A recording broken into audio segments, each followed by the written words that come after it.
Yeah, hi, my name's Ian Puddick. I'm just about to do a podcast I can't just tell you I just can't explain, my vocabulary is too limited. I can't explain how interesting this guy is. I bought his book. By the way, I don't get paid for this. My YouTube account is not monetized, so I don't get 1p. I bought this book a few years ago. It's called Corrupt Bodies. And I didn't read it. And I didn't read it because of the opening chapter. I started reading it and put it down. I thought, I can't read that. And I'm not going to tell you why. You'll find out when you watch the podcast. And then I've just been on holiday and I took it with me and I couldn't put it down. I read it cover to cover. And I've now just listened to it again on audio. So I've gone through the whole book twice.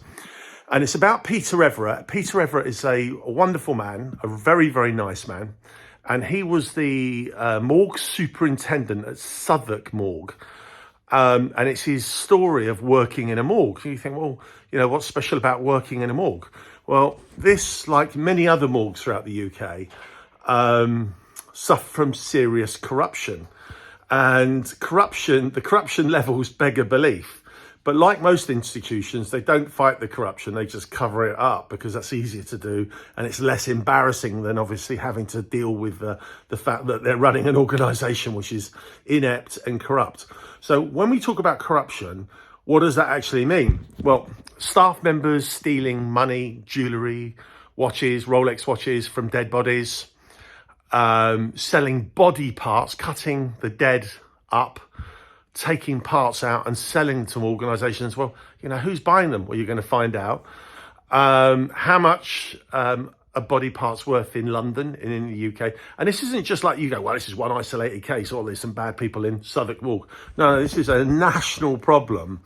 And the government were forced to reform the morgues, the whole service, because of Peter Everett's claims, and people were prosecuted in the Old Bailey, and it's just the most incredible story.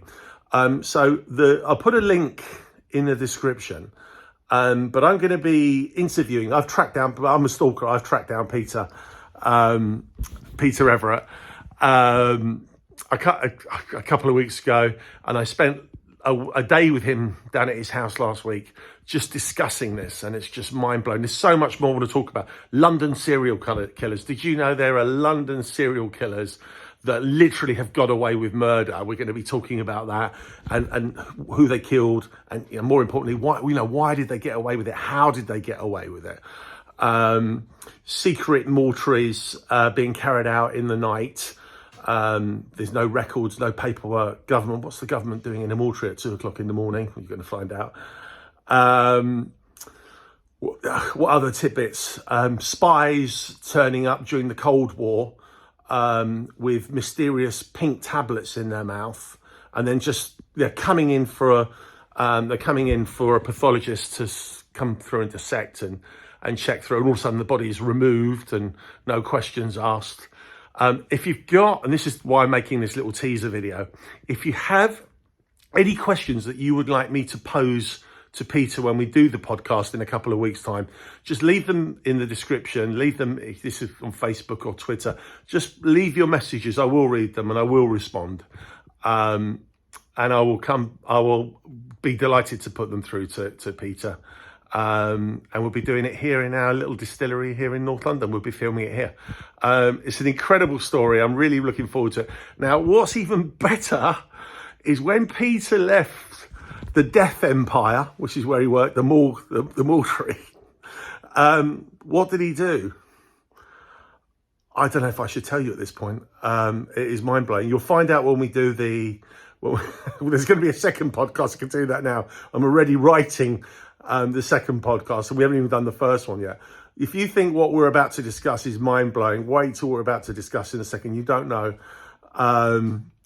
If you really want me to tell you, leave a message, and I might leave another message explaining what he did. Mind-blowing stuff, and it's super interesting.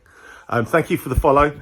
Thank you for all the positive things that you do on social media and all the kind feedback you give me, and I look forward to hearing from you. Cheers. Bye-bye.